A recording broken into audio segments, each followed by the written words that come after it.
Здравствуйте, дорогие друзья! Сегодня у нас в гостях Алексей Зуйков, автор видеоблога о настольных играх «Два в кубе» и также косплеер. Рады приветствовать вас. Всем привет.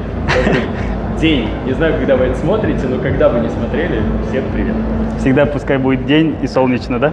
Как долетели до Алматы? Прекрасно. Я вот впервые летел вашими авиалиниями, очень понравилось. Прям хорошо, комфортно было, нормально. Прям... Садили еще очень хорошо. Просто никаких претензий. Конфеток, да. Да? Сохранили? Да, я привез, буду чайку. В целом, когда вы летели сюда, к нам, о Казахстане, об Алмате смотрели информацию, искали ли вообще? Я немножечко посмотрел, полистал, но не очень много, к сожалению. Так получилось, что у меня неделя была безумно загруженная перед отлетом. Я не успел нормально подготовиться, но меня очень радушно встретили, проводили, показали город. Поэтому погуляли уже? Я спокоен в этом отношении. Кто вы по образованию? Ух ты, интересный вопрос. Да. По образованию инженер, но в специализации гуманитарных наук больше. То есть я информатик, такой творец, специалист видео, аудио и вот, компьютерных технологий в этом отношении.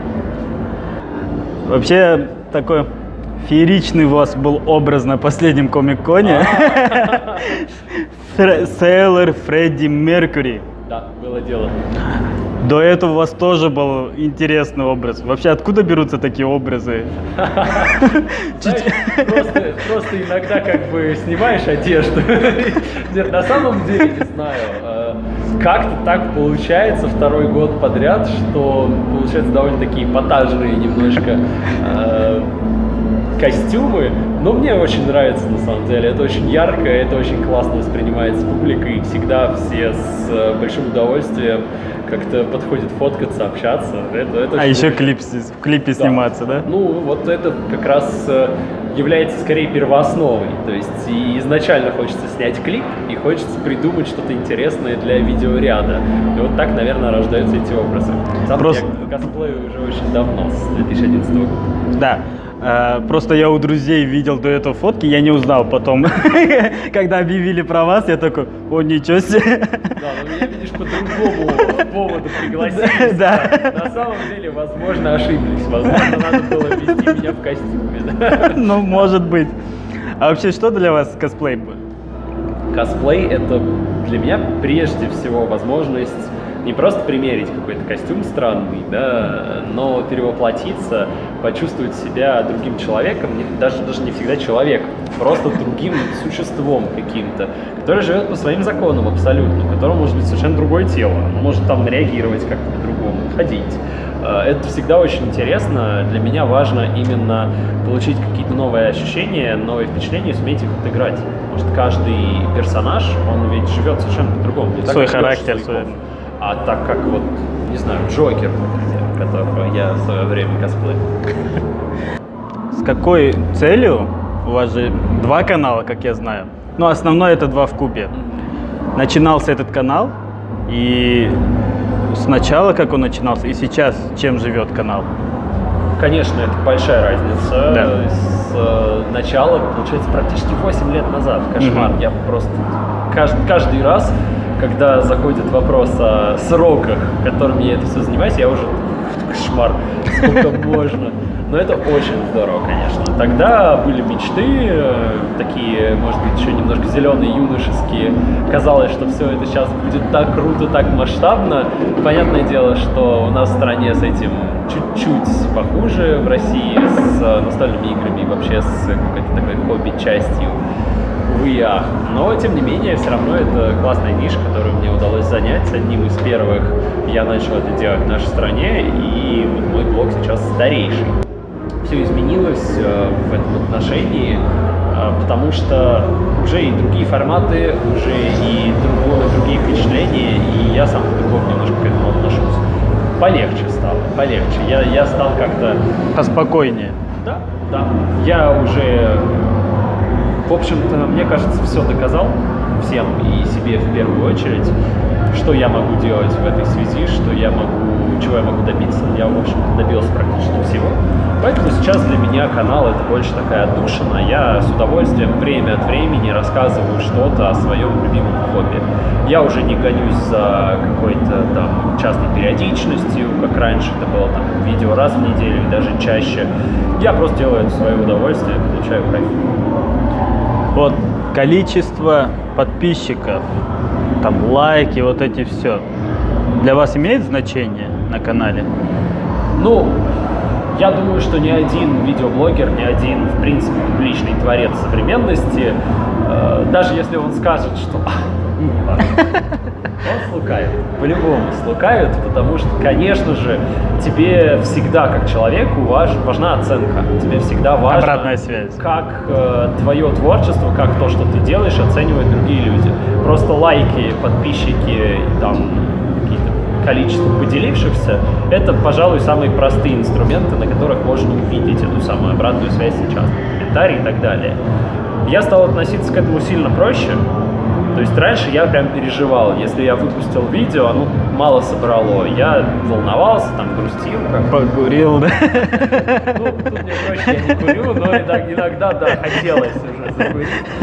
Сейчас, да, я как-то уже немножко более философски на эти вещи смотрю, но в каких-то моментах, которые мне, безусловно, важны, когда выпускаешь какое-то важное видео, которое долго творил, там, вот уж с Аркема 3 я недавно выпускал, я прям такой, интересно, сколько соберет, там, а как зайдет. Хорошо зашло, я спокоен. А ваш второй канал, «Прочая суета», есть такое дело. это что-то вроде хобби или там своего образа жизни? Он развивался параллельно, в общем-то, с какого-то года, в 2014, по-моему, я его открыл, или в 2015, как такой сайт-проект, как канал, на котором будут выходить видео не только о настольных играх, точнее, не о настольных играх, потому что есть два в кубе, и, как показала практика, зрители негативно относятся, когда на этом канале появляются видео на какую-то другую тематику. Не очень любят.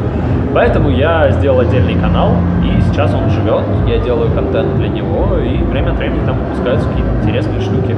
Те же самые вот музыкальные видео Да. с Комик-кона и с прочих фестивалей также публикуются на этом канале. И это тоже для меня своеобразное хобби, очень важно.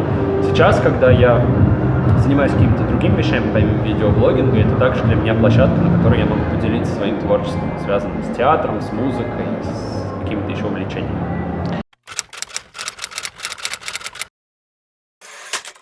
Как вы думаете, есть ли вообще перспектива настольных игр в Казахстане?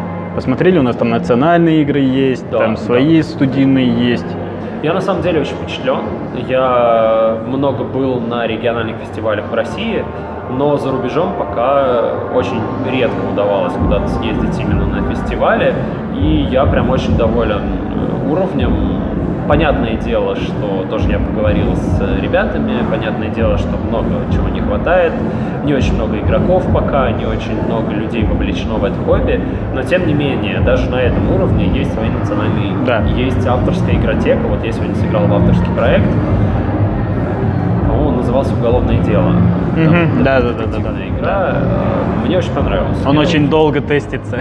Да, мы, в общем-то, с ребятами сыграли тоже совершенно случайными людьми, которые на выставке решили в это поиграть. Я присоединился к партии и очень хорошо провели время. Вот сейчас сели поиграть уже в какие-то более привычные, чуть не сказал слово «приличные», понимаешь? Вообще, не то имел в виду, более привычные настолки, которые я уже сам играю с удовольствием, весело провожу время. Да.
Также вы являетесь ведущим конкурса косплея на ежегодном фестивале Игрокон.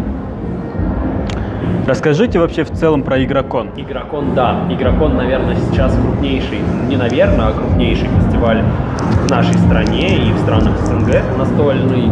То есть по масштабам он, поменьше Алмакона, судя по тому, что я вижу.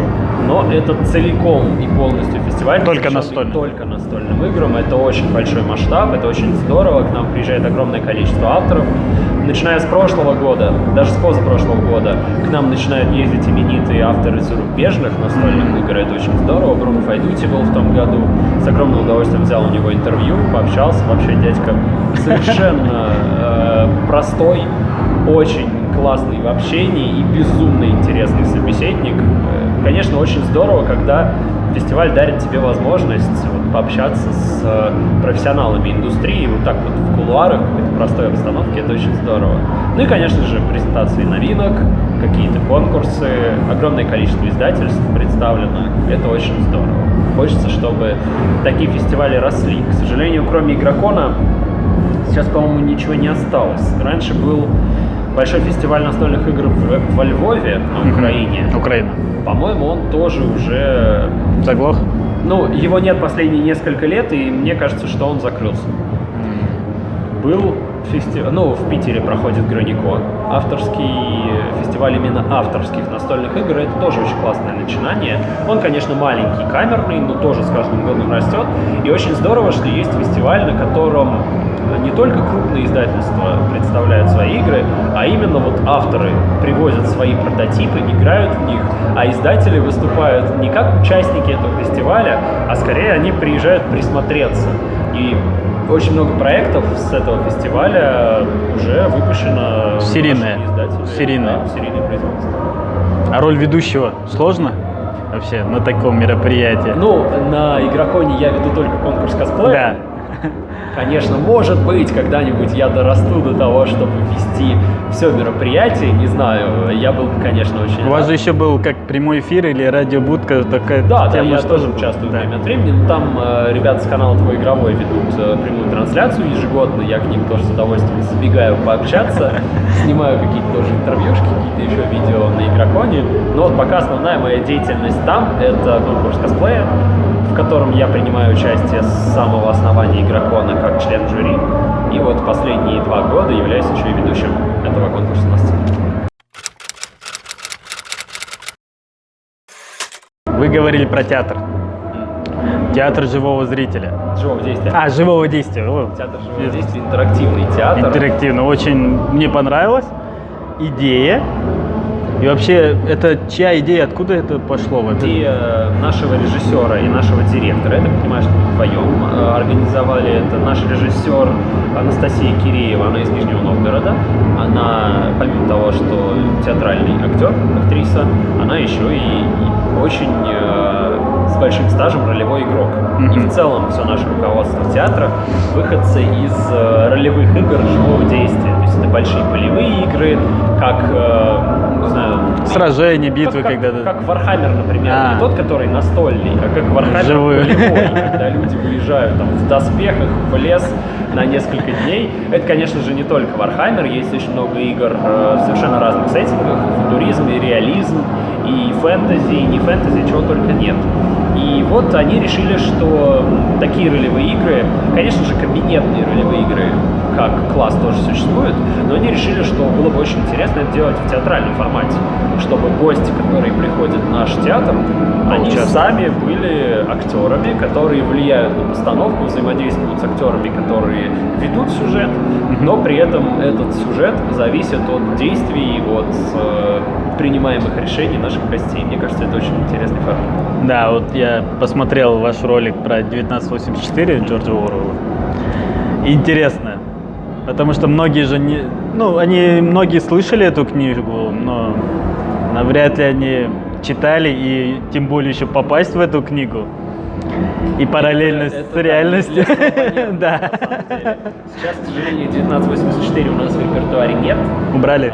Да, она сейчас находится на переработке, но я очень жду возможности в ней сыграть.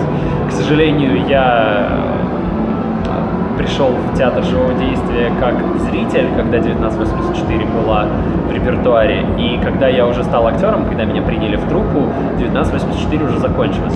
Я вот постоянно капаю на мозги режиссеру. Давайте. Очень хочу сыграть там, потому что это мой первый спектакль, в котором я поучаствовал. Мне, конечно, очень хочется теперь его и провести тоже. Кого бы хотели? Кого бы да. сыграть? Ну, на самом деле, у нас именно в спектакле 1984, который был тогда, там более такие административные роли. То есть да, у нас там роли читайте. распорядителя. Да. Но мне, конечно, очень интересно было бы сыграть какую-то более драматическую роль в этом сюжете, потому что 1984 для меня это всегда трагедия, это всегда очень тяжелые внутренние переживания, которые связаны с перемалыванием человека вот этой тоталитарной антиутопической системы. Вы смотрели фильм «Джокер»? Да, ну вот новый, как Да. раз с Хоакином Фениксом. Да. Он шедевр? Да. Что вам понравилось в нем? Если мы выносим за скобки абсолютно шедевральную игру Хоакина, которая прям просто выше всяких похвал. Кстати, он мне не нравился до этого. Да, я не могу назвать себя фанатом тоже, но каждый его фильм, я такой, хорош. То есть у меня не было каких-то... Я не большой его ценитель, но в «Джокере» он просто выше всяческих похвал. Это великолепно. Несмотря на большое количество каких-то спорных моментов с точки зрения логики, это очень сильный фильм. Это кино, которое наконец-то преподносит кинокомиксы как серьезный вид киноискусства.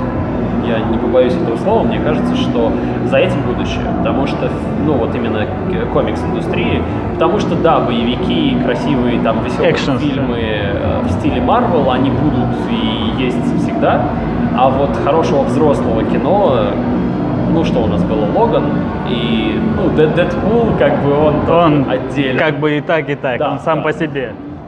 Вот, но, на мой взгляд, Джокер сильнее Логана. Сейчас Эмоционально и сценически, сценографически. Джокер потрясающе снят, помимо всего прочего.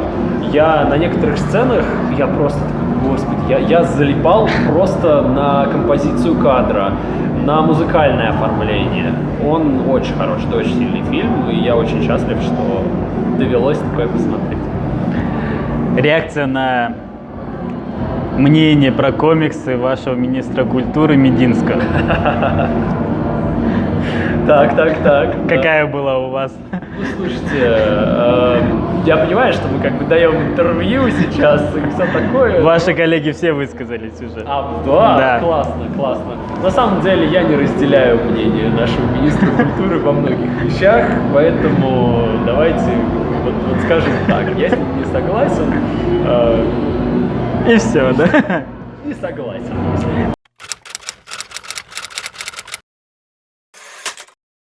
Книги, комиксы, фильмы от вас. Рекомендация. Ух ты! Вот это интересно. Сколько? Просто не важно да. сколько. Густав Майринг «Голем» из литературы однозначно. «Цветы для Элджернона» однозначно из литературы. Третье. Чтобы. Я сейчас читаю «Хроники Амбера». Наконец-то я дорвался до того, чтобы почитать «Железный» во всей красе, и «Хроники Амбера» сколько? 10 томов, если я не ошибаюсь. Вот я сейчас дочитываю 5-й. В целом круто, но мне бы, конечно, хотелось, чтобы оно было покороче. Затянуто, да? 10 томов, да, в какой-то момент есть, но мне нравится. Вот сейчас я читаю это произведение. Комиксы. Здесь Fables однозначно. Законченная серия, идеальная от и до, 150 номеров, читать всем.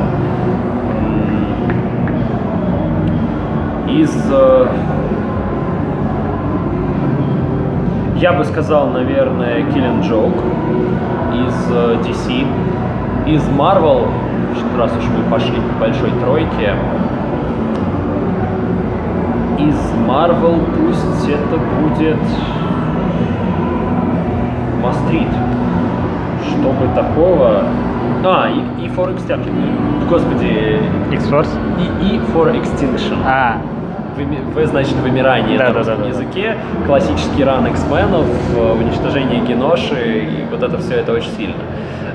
Очень своеобразный рисунок, очень своеобразный, просто до тошноты отвратительный, но такой классный сюжет. Не знаю, как Грант Моррисон это делает, но он это делает, черт возьми. Просто от и до читается на одном дыхании великолепно.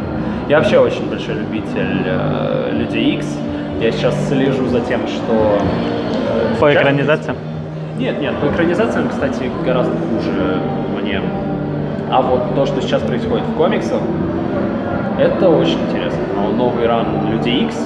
Наконец-то Marvel решил We will make X-Men great again. Очень давно мне этого не хватало, потому что там вот из-за этой всей возни с правами киностудия, Фоксом, да. Да, X-менов ужасно слили, их пытались заменить нелюдями, что привело к провалу и для тех, и для других. И для сериала. Ой, да, это вообще понятие. Да. А если мы говорим о сериалах, кстати, раз уж мы рекомендуем тоже Battlestar Galactica Top of the Top, просто смотреть всем обязательно. Это космическая сага, которая, я не знаю ни одного человека, которому бы она не понравилась из тех, кто посмотрел, и это, наверное, мой самый любимый сериал. Что еще? Сейчас я смотрю, кстати, начал смотреть Академию Umbrella, как раз-таки по комиксам. Очень. Это просто визуальный оргазм. Я не знаю, аудиовизуальный. Настолько классно. Графика, съемка, музыка. Великолепно. Очень круто. Не знаю, я пока посмотрел всего 3 эпизода, пока мне все нравится. Вот я держу вот так пальцы крестом. Нет, до конца все хорошо. Да, все. Отлично.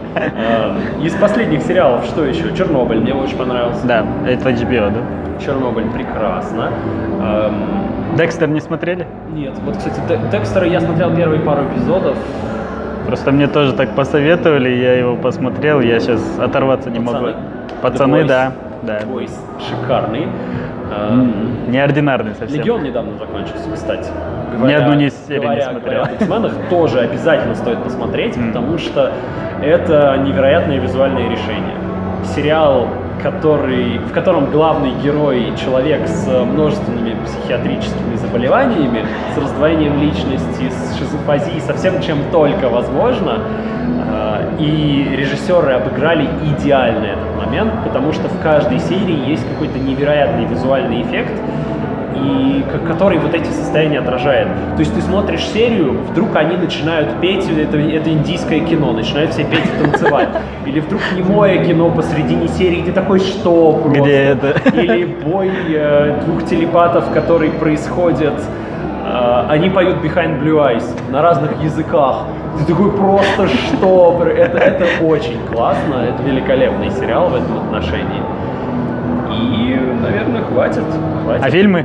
Фильмы? Ох, да, из последнего, что на меня произвело, Джокер, раз уж мы говорим о современном кино. Как я мог забыть Джокер?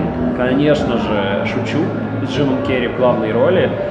Просто главное открытие для меня прошлого года из сериалов. Великолепнейший сериал, который... Где он телеведущего сыграл?